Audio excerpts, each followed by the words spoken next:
It's Mike Emanuel time. Mike is the chief correspondent for Fox News in D.C. By the way, he'll be in the big chair, the anchor chair tonight. Fox News tonight at 11 o'clock.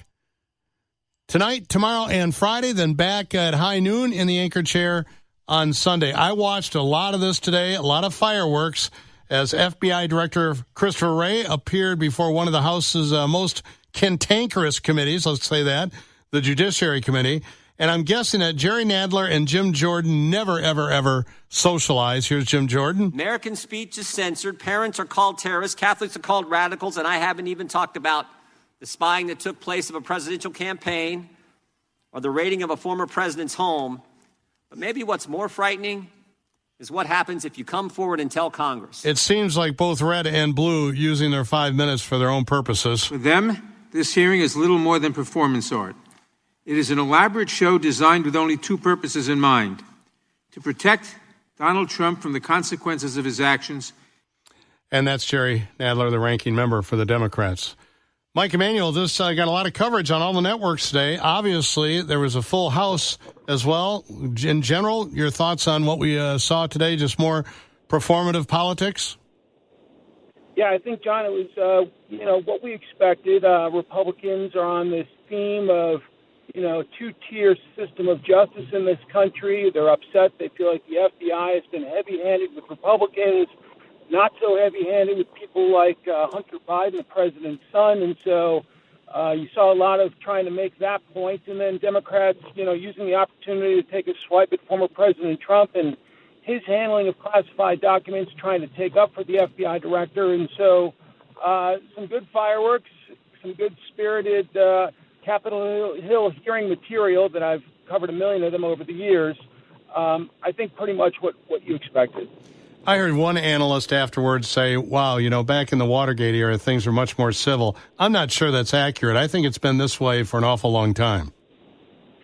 I think you're right. I do think social media has an amplification system to it in terms of that quick jab at the FBI director. You can play a million times for your supporters and raise money off of it and that sort of thing. And so, but I do think things were tense back in the day and nasty. And if there were only 3 channels and a couple of newspapers and a couple of radio stations, well, they all played the clips. And so everybody was aware of what was going on. And so I just think now with social media, people at their fingertips can access this stuff pretty quickly, and whatever flavor you like, you can get that side take on it.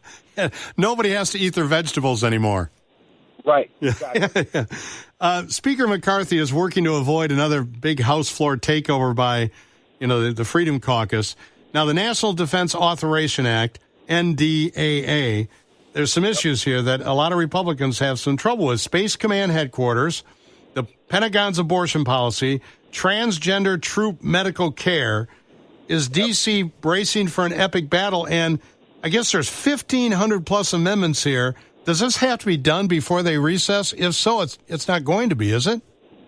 No, I think you're right. So I think they're going to try to plow through them tonight and tomorrow night and, maybe on duty till midnight those nights. And so my TV show may have some great content going. Look, I think there are concerns that if too many of the conservative amendments pass, that you'll lose the Democratic support for the underlying bill. And so it's once again Kevin McCarthy and his leadership team walking the tightrope, the high wire act, trying to find the right balance of keeping the right flank comfortable, that their concerns have been heard, that their amendments got votes, but also trying to make sure it doesn't go too far where you lose your Democratic support and then you really have to have every Republican vote on board. And, in some of those swing districts, moderate Republicans may not be able to support all the measures that the Freedom Caucus wants in this bill. So it's very delicate, very dicey. Mike Emanuel is here, chief D.C. correspondent for Fox News. He's in the anchor chair tonight at 11, in the anchor chair tomorrow night at 11 Central, in the anchor chair Friday night at 11, then back in his usual spot, high noon on Sunday, in addition to all of his reporting for Fox News. I wanted to get your take on the story because you have such deep sources in the intel community. This 42-year-old Russian ex-submarine officer out jogging a city in Russia, Monday morning, 5 bullets to the back of the head, and then the word liquidated appears on his photo Tuesday on some Ukrainian website. The Ukrainian military says, not us. What are your sources in the intel world thinking? Are they happy? Are they concerned? Both? What? It's really been tough, like pulling teeth to get information on this, trying to figure out exactly what's going on here. It definitely sounds like something out of a spy novel or take your pick, some kind of intriguing espionage-type movie. It's really something, John, and to be honest with you, I have not gotten a good handle from folks I trust and folks that I know exactly what's going on here, but it is something, and I'm sure we'll get a little bit as time goes by, but right now a lot of the usual suspects are not talking, and so that makes you wonder exactly what's going on here. What's your take on how Biden, under pressure from Zelensky, especially yesterday, Zelensky came out swinging. It's like, well, we should be in NATO today because that's the only kind of message that Putin will understand. The president seemed very oblique today. I was watching him with that little press availability. He doesn't want to, I guess Zelensky has to be even just as careful because he wants to push Biden, but not too hard. And he's disappointed in this joining NATO timetable, but there's really no other way to get around this because, in fact, if they were a member today, we'd be at war with Russia tomorrow. Exactly right. So lots of national security types I've talked to in the recent weeks have said, there's no chance you can let them into NATO now because then it would be full-on war against nuclear-powered Russia for all the NATO alliance. And you can't do that. And so you got to get through the war. And so, look, you can understand Zelensky's frustration. His country's been decimated, destroyed, tremendous loss of life and their cities and just, flattened by the Russians. And so he's desperately looking for more to help him win this war. He thinks NATO membership would be, a great sign, a signal to Russia that they're in trouble. But, everybody says if they became part of the alliance, then it would be World War III. And so you have to wait for them to get resolved in some form or fashion, some negotiated settlement.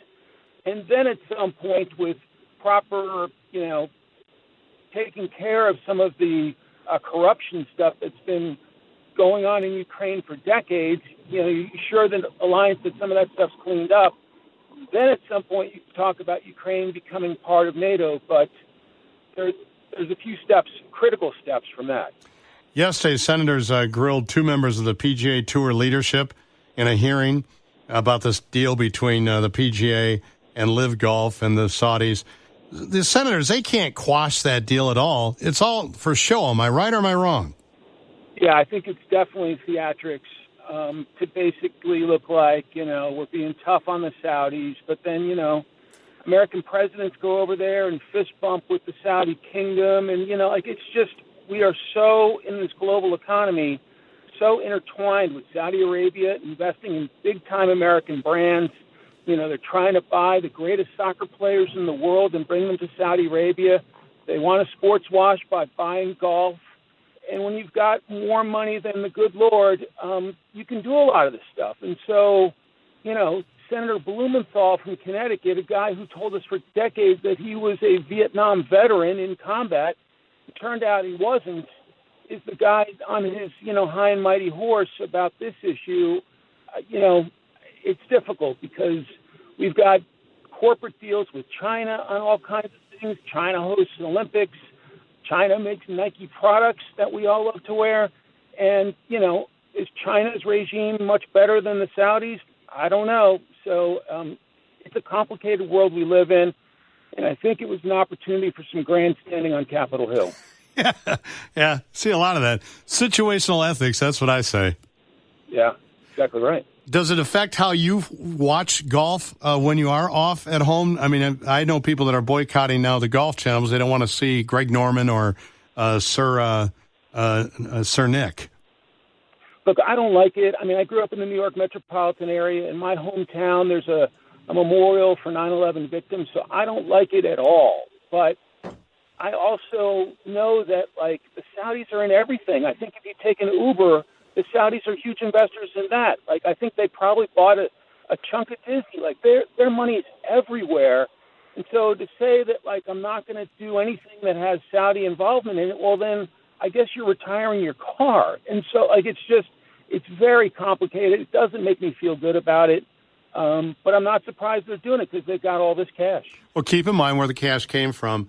I can't give proper attribution to the book, but the transfer of wealth from the United States specifically to the House of Saud for the last 100 years to buy petroleum is the biggest transfer of wealth in world history. I am not surprised as you look at traffic in beautiful Chicago, the greater Washington, D.C. area, and every other metropolitan area around this country. We are still continuing to use it. We love it, and we love the freedom to go. And so it's made them incredibly wealthy beyond their wildest dreams. Mike, I'll probably have to tape tonight, tomorrow night, and Friday because I can't stay up till 11 o'clock anymore. So I'll watch those, a little delayed, but I'll watch you at high noon on Sunday in the anchor chair at Fox News. Thanks for your time. Drive carefully, and we'll talk to you next week. You're the best. Thank you so much, John. Thanks. Mike Emanuel, Chief D.C. Correspondent for Fox News. Here is the aforementioned Senator Richard Blumenthal. Today's hearing is about much more than the game of golf. It's about how a brutal, repressive regime can buy influence, indeed even take over a cherished American institution to cleanse its public image.